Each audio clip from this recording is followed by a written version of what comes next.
Okay, good afternoon, everyone. We are live for the 1 o'clock session. Thank you so much for joining us. I just want to remind you all that you are welcome to drop any comments or questions in the chat. Lex would like this to be as interactive as we possibly can be without actually seeing anybody. So let's see how it goes. My name is Stephanie Sperling. I'm going to be lurking in the background as your director today and helping Lex with the chat function. So let me introduce Lex. He is a project director working on restorative justice initiatives with the History, Arts, and Science Action Network called HASAN. And his presentation today is called Social Action on Historical Monuments to Create Human Amity. So with that, I am going to disappear. And Lex, are we ready for that video? Not yet. I want to just thank you, Stephanie, for the introduction and welcome everyone to this session. It's a real honor to be part of the Slave Dwelling Conference, focusing on changing the narratives, especially as a topic very close to my heart. And before I begin, I just want to acknowledge that I'm broadcasting to you as a guest of the Monacan Indigenous Nation. And just as the Slave Dwelling Conference focuses upon places that were made sacred with the dwelling of the enslaved, this land is made sacred by the thousands of years of the Monacan Nation. And I want to acknowledge that. I'm going to share with you today 3 stories. And before I do that, I want to set context for that.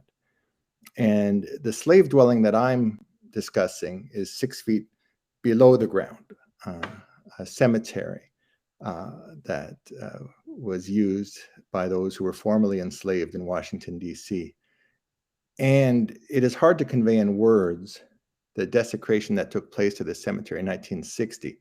So I want to ask you to join me for 80 seconds. Stephanie's going to show a video that appeared on CBS Sunday Morning about this, because I think I can't convey the horror of this you yourself. So Stephanie, if you're so kind as to play that second clip, and then you'll rejoin me with some stories about this as we discuss changing the narrative. I can't hear it yet. For about 100 years, starting in the late 1850s, final resting place for 37,000 black residents of Washington, including many of its most prominent citizens. So how did all these headstones from a cemetery 60 miles upriver in Washington, D.C. end up here? Yeah, this is a beauty. A Virginia nonprofit, the History, Arts, and Science Action Network, has taken on the job of recovering as many of the headstones as possible. But it is a monumental task. So far, 55 have been recovered. That's music to the ears of William Hart, whose great-grandfather, William Henry Harrison Hart, was a civil rights champion and legendary law professor at Howard University, who was buried at Harmony. I think that I would be overjoyed if I found a headstone. I am overwhelmed that other people care so deeply about this issue. Even though this was a tragedy, the fact that people care today brings me great joy.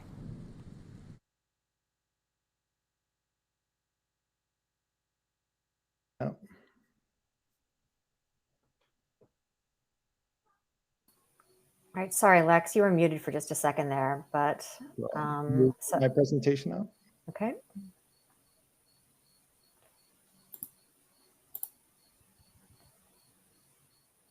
All right, there you go. It should be up.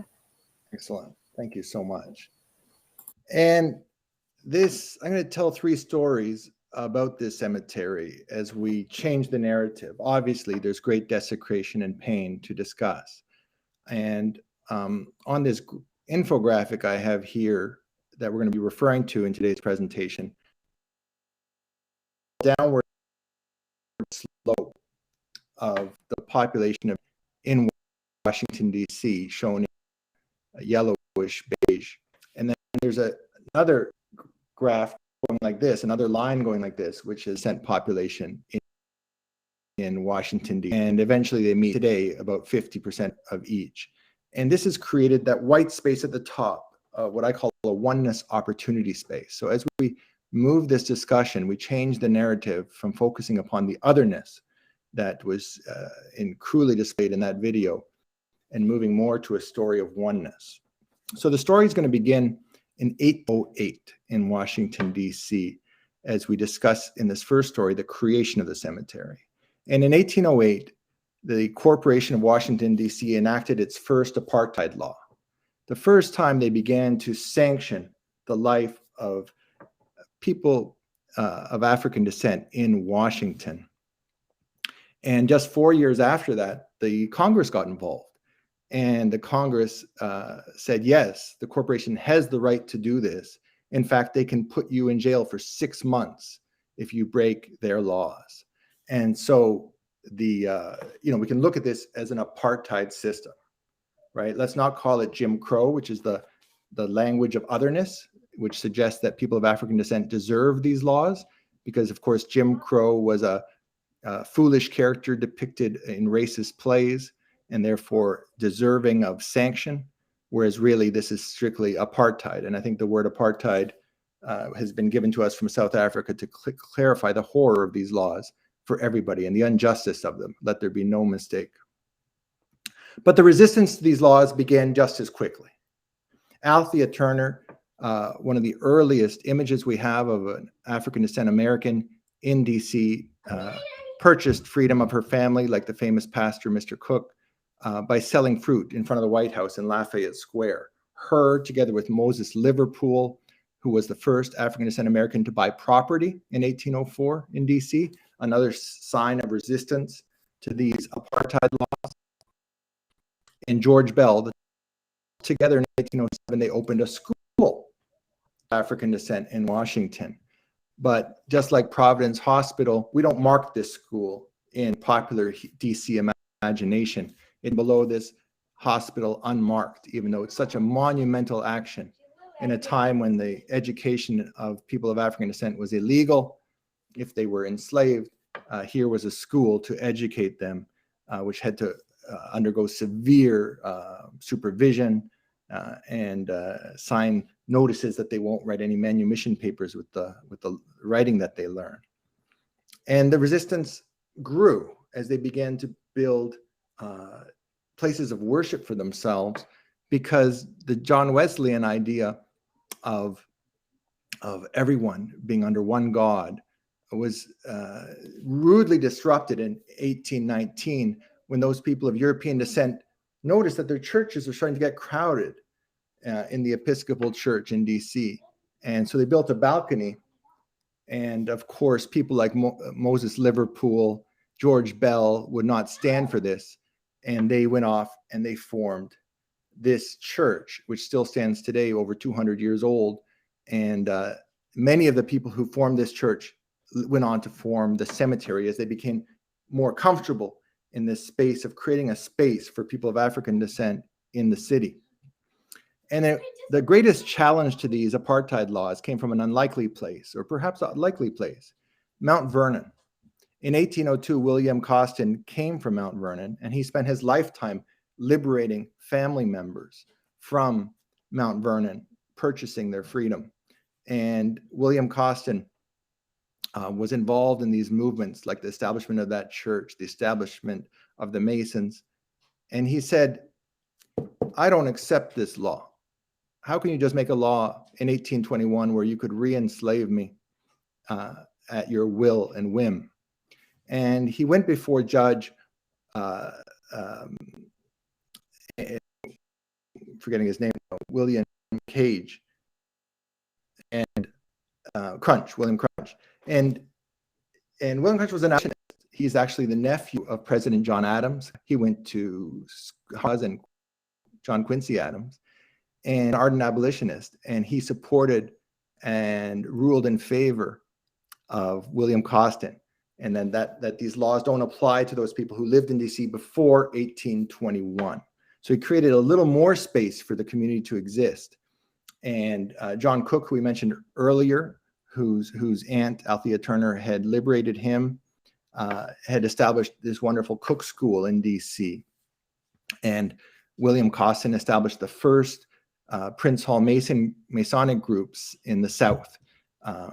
We're familiar with those who live in DC with the beautiful building that stands today next to the Afro-American Civil War Monument at Vermont and U Street. But earlier they were in other buildings. But this movement of creating a place where they could serve the Underground Railroad, where they could stay at all hours in meetings in defiance of the apartheid laws was an important movement that led up to the creation of the cemetery.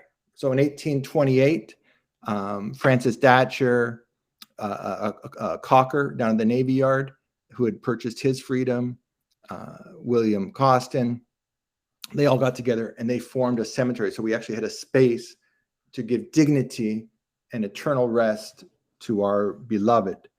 And in that same year of 1828, William Crunch, together with 1,000 other residents of DC of European descent, signed a petition to Congress to liberate all the enslaved in Washington. So you see how there's also this story of otherness. There's also, beside that, the story of oneness, an increasing movement towards us learning how to live together, how to work together, how to become one community. And you can see that William Costin and William Crunch had leading roles in that. So at this moment, I want to pause for a second and turn it back to you. And these moments of changing the narrative to oneness is kind of new because all around us is the focus upon difference.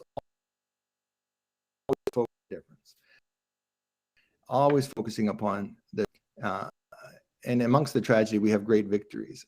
I just want to ask if any of you wish to share an example that you've personally participated in or witnessed when someone honored someone else in America who's other than themselves, who's different than themselves, such as William Crunch honoring all the free people in DC who existed there alongside himself since the city began, and he wouldn't let those laws make them exported into enslavement. Does anyone have any other stories like that where someone went across the color line to honor people who were different than themselves that they wish to share in this changing narrative? Stephanie, if you want to share any of the comments that are made, I'll just pause for a couple minutes. We don't have anything in the chat right now. I'm sorry, pull this back up. Lex, I know you really wish you could, see all of our participants, but just encourage you to put anything in the chat, and that's how we can communicate. But we don't have anything right now. Okay. Well, while I let Stephanie, wait for any replies you're typing in, because of course it's awkward that you can't just speak to us. I wish you could. I'll share an example for myself. In my own country of Estonia, I learned once Estonia was liberated from oppression in 1998, I went to this museum in Estonia, which had the list of all the people who had been executed by the Soviet Union. And I found my great-grandfather, Matt Giddick, and it showed me the place, right? It showed me where he was executed in Novosibirsk. And I felt, wow, wouldn't it be nice if I learned that there was a Russian person who put up a monument and helped us mark all those people who senselessly life in that pain, and that would give me a connection point, to off of. And so when I moved to America in 1995, I realized that there's so few monuments to people of HASAN that I could go to places like in South Carolina and put up the first monument to United States Colored Troops soldier there, and honoring the other, and in a way, because I knew from Russia what it would feel like if someone of Russian descent were to honor me. I had a feeling what it might feel like for someone of African descent to see somebody else honoring them. And that gave me a sense of this feeling of how honoring one another can create some warmth and some social integration. Stephanie, does anyone else come up with a comment, or else I'll move on? Nope, we don't have any comments. I can write that, the question at the bottom, or you could just move on to your next slide. Yeah, I'm going to go ahead on. Okay. So this second is going to, we've now got the cemetery established. It's 1828. If you know DC, it's over at Rhode Island and Florida Avenue. Of course, Florida Avenue used to be called Boundary Avenue because it was the boundary, the northern boundary of the city. And so that's where the 1.7 acre cemetery was. I'm now going to tell a second story, which is going to tell the first time we prevented the cemetery's desecration. So just as in the first story, we began with the enaction of apartheid laws in DC, we're going to start the second story with the first racial pogrom in DC. And of course, this is a conference about changing the narrative. And I would never call a racial pogrom a race riot, as all the DC history books today call it a race riot. But that makes no sense, because here we have the beautiful Snow restaurant in Washington, one of the only places where you can sit down together of African descent and European descent and break bread together. Such an important institution to have, serving the best food, famous for its oyster bar. And it was utterly destroyed, and Mr. Snow had to run for his life. And that's why, in popular terms, this is known as the Snow Riot, but I would never call it that. It's a racial pogrom of 1835. And of course, the Nat Turner attempt at freedom in South Carolina, of course, helped excite the imagination of the pirates and kidnappers in our nation, that they might get justice for the evil they have done. And so they went through the town and destroyed everything. And of course, we know very well scenes like this from Nazi Germany, destructions of places of worship, destruction of businesses. We know what a pogrom looks like. And the Snow Riot was a racial pogrom. William Wormley, who distributed the Liberator, had to flee the town. And William Crunch comes back in the story again. He's still the judge. And he witnessed this horror. And Francis Scott Key, who penned the racist national anthem, he, of course, went to persecute the people who were aiding and abetting people of African descent. And he took a printer from Georgetown and attempted to get him in prison for printing abolitionist literature. But William Crunch helped get him off. And here's a statue of William Crunch. These are people who we've lost touch with, but I'm sure in the future, Americans will all come to know heroes like him who worked in the space of oneness. But our dear Francis Datcher, you remember him. He is the first president of Harmony Cemetery. I mentioned him briefly as establishing the cemetery 11 years earlier. They just grabbed him and went to re-enslave him. Because, of course, everyone in the entire country was in danger of this at every moment. And luckily, Francis Datcher had to come before William Crunch to argue his case. And, William Francis Datcher well, and he was able to establish, that he's lived in this town and he's a free man. But after that, William Crunch collected papers from honorable men, and at his death he actually had them published, and I think he collected 25 such papers by the end of his life, because at any moment you could be put into enslavement. In fact, there's a private letter in the letters of William Crunch between him and his cousin John Quincy Adams discussing this and saying we don't have adequate protections to stop this craziness.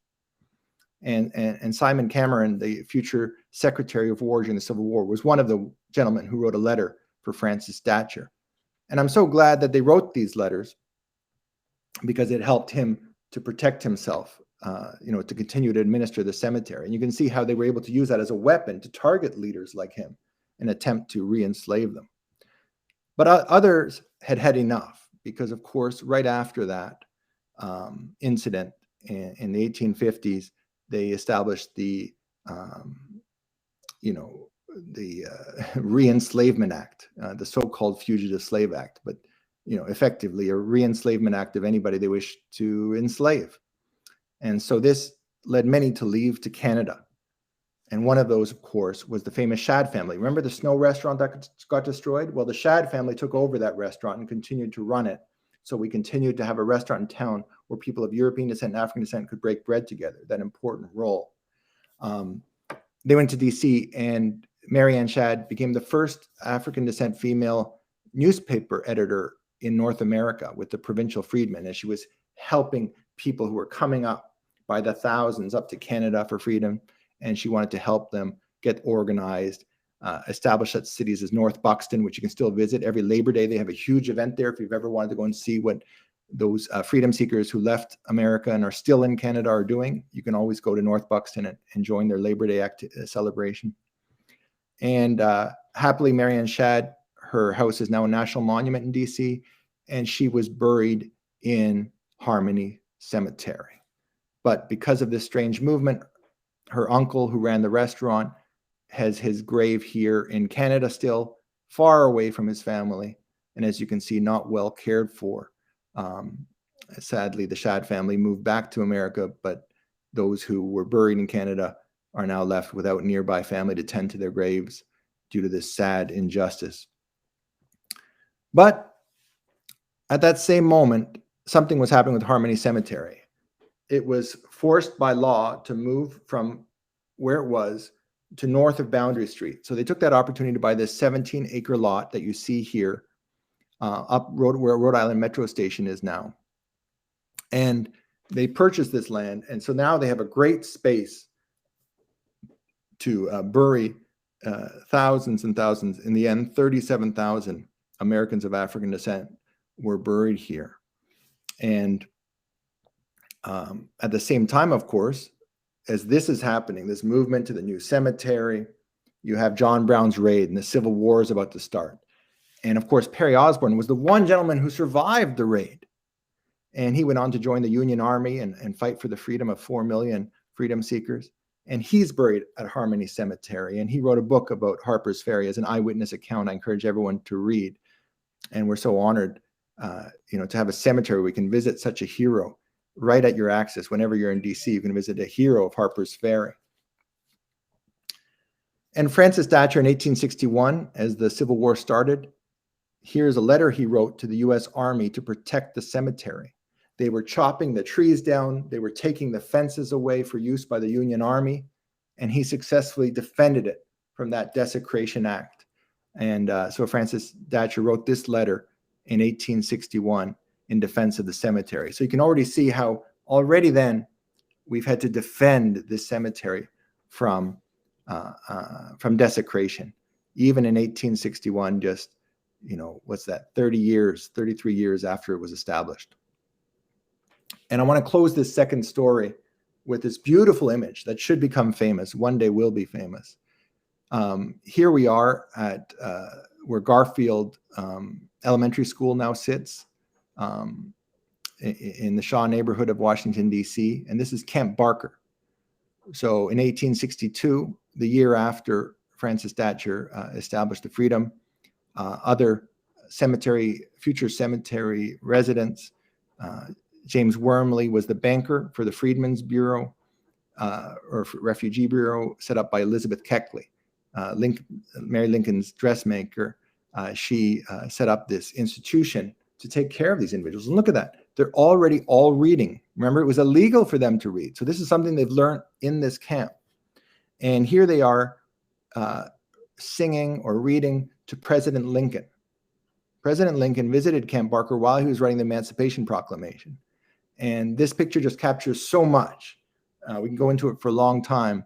But I just want to share that image with you, that we have another narrative of oneness, as Lincoln would have seen, wow, I really made the right decision liberating 3,000. And then quickly 10,000 came as Marylanders and Virginians rushed into DC to join this freedom movement and this liberation community, of which this cemetery was a central place to be buried. Of course, other people buried at the cemetery who participated in the Civil War. You have Lewis Douglas, one of Frederick Douglass's sons. You have Charles Douglas, another one of Frederick Douglass's sons, both in the Massachusetts cavalry.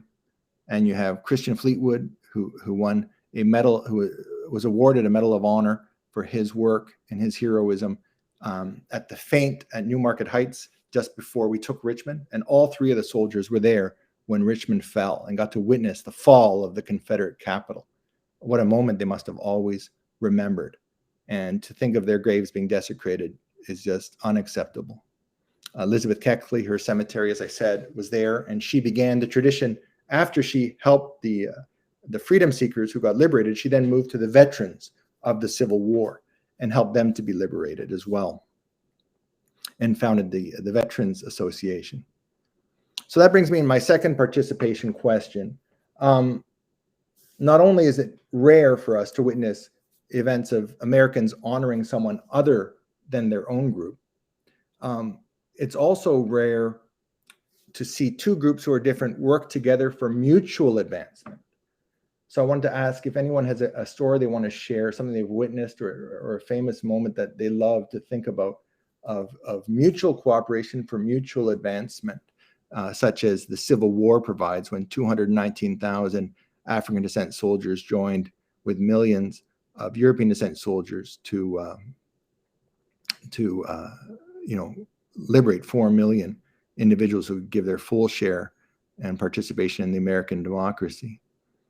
So Stephanie, I'll open it up again in case anybody wants to share a comment through chat. I know it's awkward to share typing into that box, but if anyone wants to share a story of mutual advancement, I'd love to hear it. Okay, we do have one story that Mindy Crawford is sharing. Let's see if I can put it on the screen. Oh no, it looks like it's a little bit too long. So I'll just read it. Mindy says, a small community, and actually, give me just 1 second. I'm going to put that question back up again. A small community in Pennsylvania that I work with has had many African-American citizens volunteer for the Massachusetts 54th and 55th. Many survived the war and came home and lived there until their deaths. This community feels it's important, and have felt this way for a long time, that the cemetery must be preserved as an important part of their history. They began work on a National Register nomination almost 20 years ago, and now multiple property nomination. It's being worked on, and it'll finally allow that to happen. And she just says, I love that this is the town's history and not just their Black history. That is a great point. Great example. That's a great example. It looks like that's our only, whoops, I'm sorry, I've been a little crazy here. Okay. That's all we have in the chat right now. Okay, well, we'll have a chance for Q&A at the end. I'm going to move now to the final story, which is the story that brings us to the present, where we're trying to get some restorative justice for this desecrated cemetery. Let's discuss how that came about as this opportunity space for oneness has kept growing. As you can see, there's going to be this, after the Civil War in 1874, there was a horrible moment when people of European descent were leaving the town and people of African descent were coming in town. And then we had self-rule, we had democratic elections, and then that was all put to a stop in 1874. And you can see in the graph there, we go through this long period where that just decline as the opportunity for oneness was closing. And so let's just talk about this again. And just like with the other stories, we're going to start with a cataclysmic event, the second racial pogrom of DC history, and hopefully the last, God forbid, in 1919. And you can see here in the army is called in, again, changing the narrative. It's a racial pogrom. In popular history textbooks taught all of our children, again, it's a race riot, confusing who's doing what to who and what's the purpose. It was a racial pogrom. But something very interesting you can see in the second picture from DC in 1919. If you look on the right-hand side of the picture here, you have a soldier of African descent. And you remember I showed you earlier a picture of Christian Fleetwood, who was the Medal of Honor recipient. He set up a militia of African descent individuals in DC who, unlike many other cities, Chicago, Detroit, that got completely destroyed in this red summer of racial pogroms across the nation, DC defended itself. In fact, they put a machine gun in the turret of the Howard University nearby U Street, and they actually defended themselves. And the city and the business district did not get destroyed. But the city did more than just defend itself. It rallied in this amazing convention for amity between the colored and white races based on heavenly teachings, which occurred 100 years ago. Recently, we did a reenactment of this event and had the 100th anniversary of this event, because this is a very significant event on that road to oneness and changing the narrative. So people of African and European descent got together and tried to put an end to the race riots by hosting a great convention.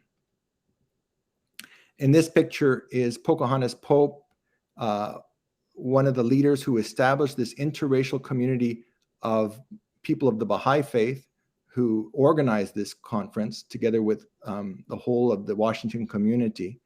And she's pictured here in an interracial picnic that they were having on the shores of the Potomac. And this group that organized around it included luminaries like the great Baha'i Dr. Alain Locke, who Dr. King called the Plato of America. And his mother, pictured here, Mrs. Locke, she's buried at Harmony. But the saddest thing was when they found the cremated remains of Professor Locke in an archive at Howard University and went to bury his remains a decade ago about, they didn't think to go to Harmony because, of course, there was no headstone anymore. It was desecrated. So he was put at Congressional Cemetery away from his beloved mother. Charles Sumner Wormley, the grandson of James Wormley, he was a baritone at the conference. He's buried at Cemetery. He was also a dentist. And then Gabriel Pelham, who helped found Delta Sigma Theta sorority, she's buried at Harmony. And she was one of the 4 women, an interracial group of women who were the drivers and the main organizers of this Race Amity Conference to put an end to racial pogroms in DC. And here we have Joseph Douglas playing the violin with his grandfather, Frederick Douglass, looking on. He's buried at Harmony Cemetery, and he played the Gypsy Song by an African descent composer, and he played an encore of that song. It's a wonderful song. You can hear it on YouTube, the Gypsy Song. And he is buried at Harmony, and he participated and lent his artistic talent to raise up the city towards a vision of its own oneness. And of course, these conferences were not held across the nation. Tulsa did not hold one. And the following month, in June 1921, so tragically, we know what happened there. Unbelievable occurrence and desecration, in Tulsa. And luckily, in that story of oneness, Mary Church Terrell, great friend of Frederick Douglass, had a long history. She lived long enough that she remembered that period from 1865 to 1974 when DC was operating as an integrated and loving city. And she brought back what they came to call the lost laws. And she went under the headline, Eat Anywhere. And people got arrested. And then in a unanimous decision in the courts, they brought back those laws that were never removed that allowed for DC to be an integrated city. And it's so wonderful that Mary Church Terrell gave us that contribution, which is little discussed.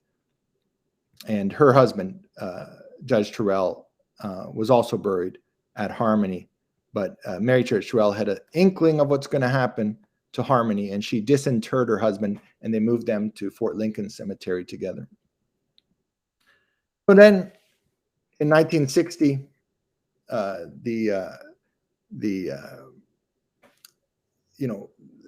was all of a sudden, the city was just getting absolutely reversing. The people of African descent were fleeing from all over the country, including my wife's family. They left the apartheid laws of Spotsylvania County, Virginia, and they moved to Georgetown, like so many thousands of others. And you were having everyone come to DC as a bastion of freedom, as the rest of the country was getting increasingly desperate, like a cornered lion, and was lashing out. And I wonder about this poor destruction of the cemetery and desecration of the cemetery, even as they knew the people of European descent no longer were wanting to live in this town, but they still destroyed the cemetery for financial gain. And then, you know, at that same moment as they're destroying that, and the government was not representative, it was 3 appointed European descent Americans who didn't care to defend the cemetery. Marion Barry led a movement of very interesting strategy on the part of the civil rights movement, was to take over the local governments. So he led the Free DC movement. Of course, in 1966, they held an election to show who they would vote for, if they could vote, and they successfully brought back home rule. So DC became democratic, and they were able to elect Marion Barry as a mayor. And as a mayor, he sent my wife actually to Russia as an exchange student. Those were the kind of opportunities children of African descent were not afforded under the previous governments. And the same individual, Mr. Bell, who desecrated Harmony, he was all set to desecrate Woodlawn Cemetery. But this is now 19 years later. This is no longer the DC without Marion Barry's representation and other great leaders. And so Woodlawn was saved. And you just look at these 4 great Americans, each one of them has contributed so much. Their cemetery headstones were not thrown away. In fact, Madame Lillian Avante, the opera singer here, her husband, Mr. Tibbs, led the chorale playing at the Race Amity Conference in 1921. So I like that, you know, 58 years later, the couple's stones were saved. And so Woodlawn Cemetery is the one cemetery left of African descent. 4 others, aside from Harmony, were all destroyed by Mr. Bell. And he would have destroyed Woodlawn. But in the courts, with proper representation, you start to see justice and equality. And of course, as part of that movement in 1998, we finally see an African descent monument go up. And here's the African Civil War Memorial, memorializing the 219,000 individuals who fought to free 4 million others. Included here are the individuals you saw early, the Douglas brothers, Wormley brothers, Fleetwood. They're all on this beautiful monument, very close to that Camp Barker where you saw those children singing to President Lincoln earlier. And so this shows the shift that we're having, that in a city full of monuments. I remember when I was putting up a monument for a USAT soldier in Savannah, Georgia, somebody wrote to me and said, what's next? What are you going to do next? And I said, well, you have 60 monuments in Savannah, Georgia to European descent Americans, but in a city that's 50% African Americans, you have 0 for African Americans. I think we can start putting up some, so this is the kind of changing of the narrative that we're all celebrating our mutual history. And these are great heroes who set up Harmony Cemetery and who are buried at Harmony Cemetery. And then in 2009, a kayaker happened upon these photos. The photo of Mr. Lee, Harry Clinton Lee, one of the first African descent policemen in Washington. This is a stone of one of the founding Masons in Washington, Mr. Williams. And here's a stone of Mr. James and Anna Bailey, who he was castrated in slavery. He was enslaved in 1828, and he couldn't have children of his own, but he brought up some grandchildren from Mississippi, from his wife's family, and they raised them as their own. And they went to the great school opportunities in DC, like Dunbar and Armstrong, and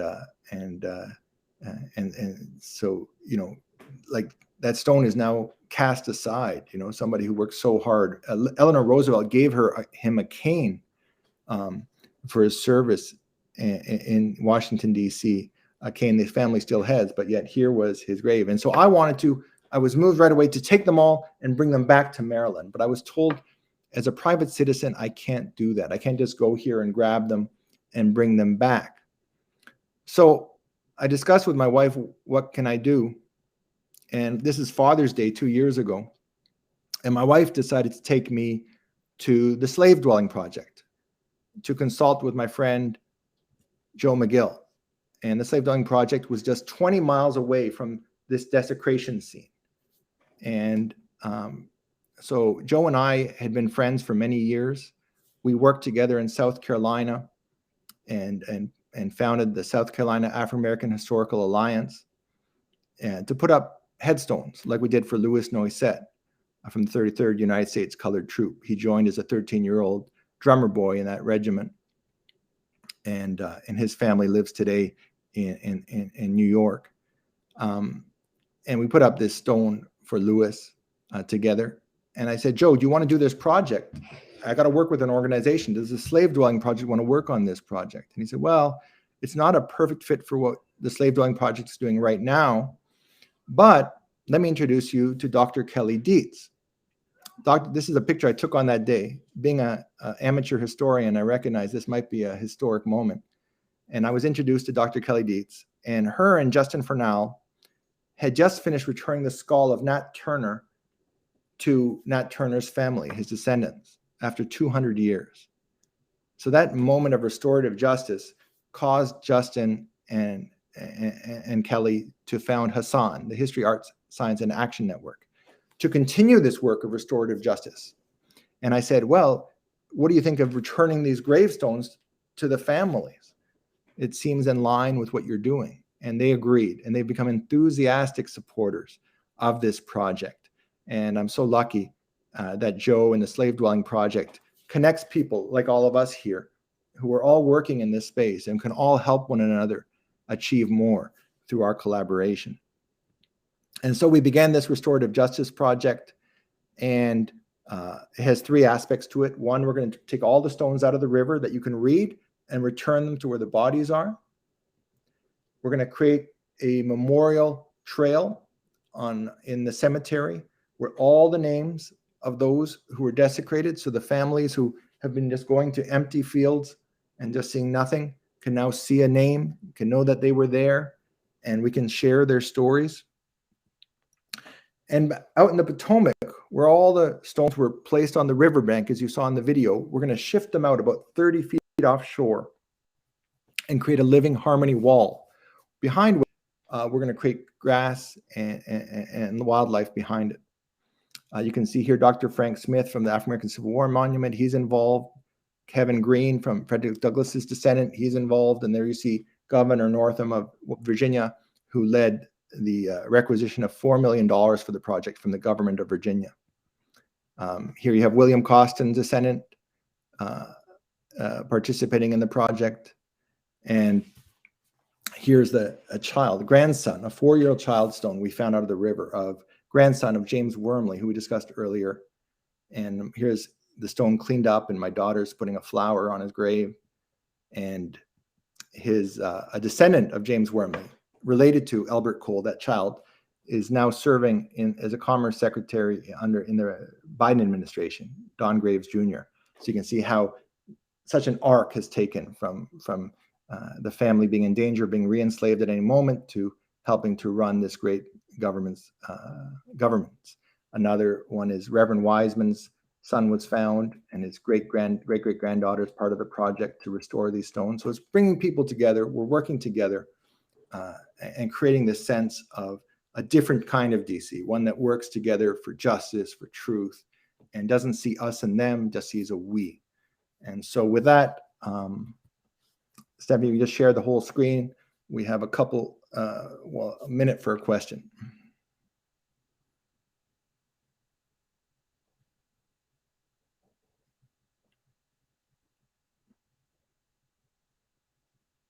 As you're typing in any question you might have, I want to thank you again for giving me this opportunity to spend with you today. And I look forward to seeing you at the rest of the conference. And please get in touch with me and share what you're doing if you didn't have the chance to during this presentation.